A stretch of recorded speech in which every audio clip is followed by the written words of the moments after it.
Hey gang, so Jason here. We're on the New Holland 9384. We got the planter hooked up. Here's the thing. We're not farming today. We're moving today. The Mississippi River is getting close to record level. And that means we got to get off the farm. It's because we're protected by a levee, but we don't know for how long. So anyway, quick tour. Here's your gauge cluster, lights, horn, radio, other lights, steering wheel obviously, clutch and brake. Here is your gear shift for you youngsters that have never driven anything without a power shift. This is how it used to be. So we're just gonna go low because honestly I'm just moving it up because we have to get to that auger. Got to take our parking brake off, which is down here, and we're ready to go. It's kind of a nervous, sad day, unfortunately, to think that at some point in the next day or two this could all be underwater. In 1993, when the levee broke, the water was up to beyond that first tier of the barn. So that'll give you an idea of just how high the water got in here. It was over 18 feet deep. Anyway, I don't know, this is gonna be a short video. I'm gonna try to take some pictures and video of us moving out and all that sort of thing. I gotta get this over farther though. You can see we're gonna use that little New Holland over there to move the big auger out.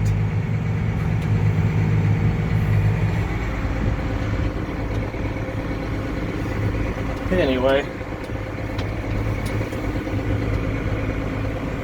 we got the other auger on the ram. This old tractor, I put well, not a million, but I put a lot of hours on this old guy. It served us well. Ran the grain cart for a lot of years, and now, you know, we've always kind of run the planter on it for a long time. But anyway, it's the only tractor we got left that does field work on the farm that doesn't have tracks on it. So. All right, guys, that's it. Short video, I know, but anyway, thanks for watching. Have yourselves a great day. Happy tractor hunting.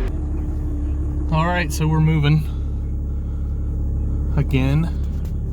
I don't know, he's got a problem apparently. I'm not sure what. Hopefully he's got it solved now. Anyway, I don't know if you can see behind me very well, but I've got the auger, the small auger, here on the ram. He has got some problem for sure. Oops. Sorry, didn't mean to cuss. Try to keep this PG. I'll edit that out. What's going on there, but I can't really turn around with this auger, not to mention he's got the road blocked. So I guess this is turning into a bit of a vlog of us moving. Hopefully he's got it figured out. So we're heading over here to where the bins are, which now you can't see very well, but I should have had this camera mounted instead of hand holding it, so I apologize for the roughness. Oh good lord, that's rough. These roads are tore up. They've been hauling sand and gravel and everything else to the levees to try to keep things going, plus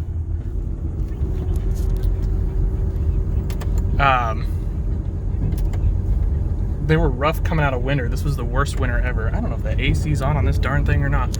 It's hot in here.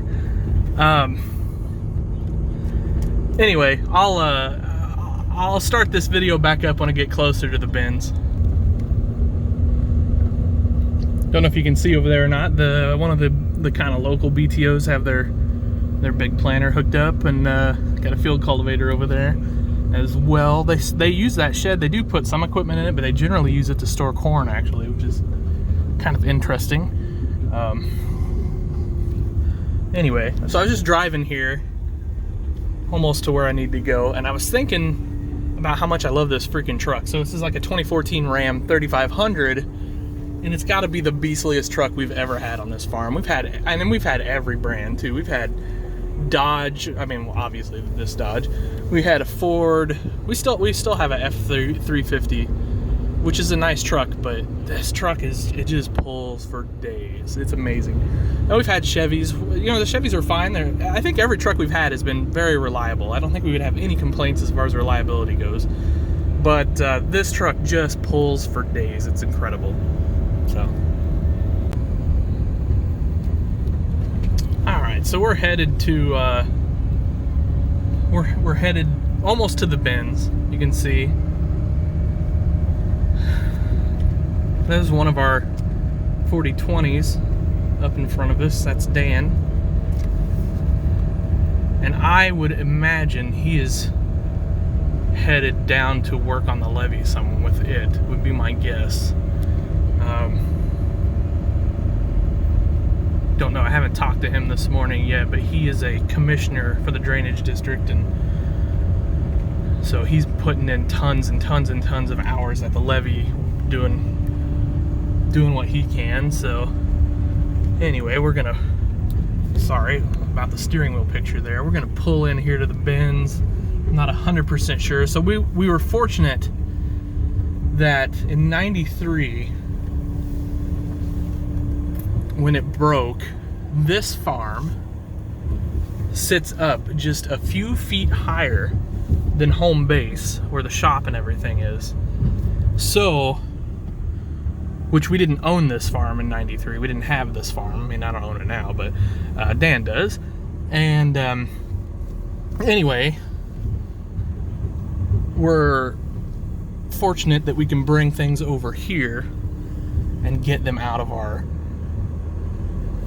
the sort of flood area. Now, I mean, I guess if the river got higher than 93, we maybe would have some issues here, but at least for right now, that's the plan. Here's I think you guys have seen the bin set up before. We've got the DMC dryer set up, back set up on there. It's a great tool.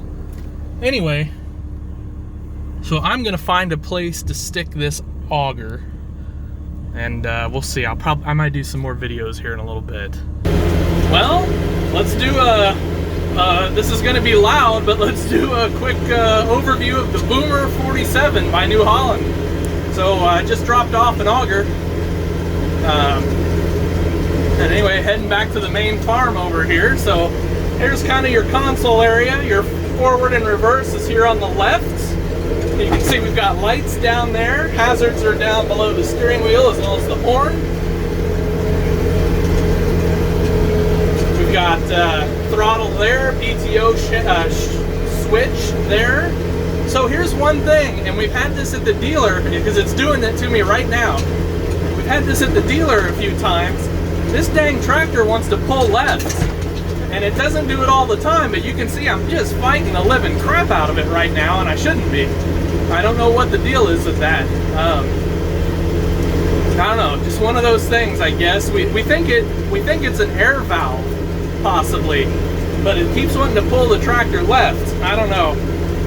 That would be my only complaint. Well, that, and for some reason this loader sticks out three miles in front of you, so it makes the rear end really light when you've got something on. Other than that, I mean, for like a compact utility tractor, this thing has been fantastic for us. So over here is your 1, 2, 3, 4 shifts. This is your loader control. Man, I'm just fighting the daylights out of this. Over here is your range lever. So that's your, your high-low. All right, I gotta slow down. What is the deal with this tractor? Holy crap. Anyway, so we took it to the dealer and they're like, oh, there's nothing wrong with it. Yeah. Oh, sorry, I'll edit that out too. Yeah, right, dealer. Anyway, here's some of your controls and all that. It's a tight tractor. I mean, we've got the cab on it, so it's tight to get in and out of this thing for sure. That's the downside to it. If you've got to get on and off of it quite a bit in the day, it gets a bit tiresome.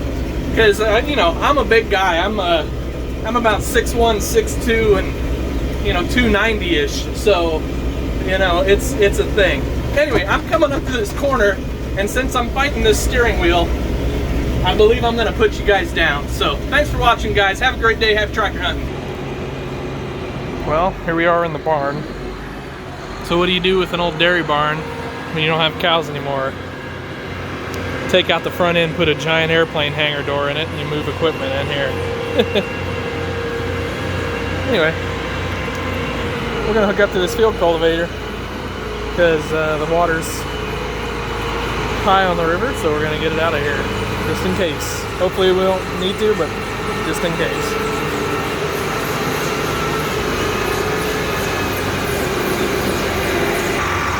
Alright, well, we're hooked up. Get it out of here.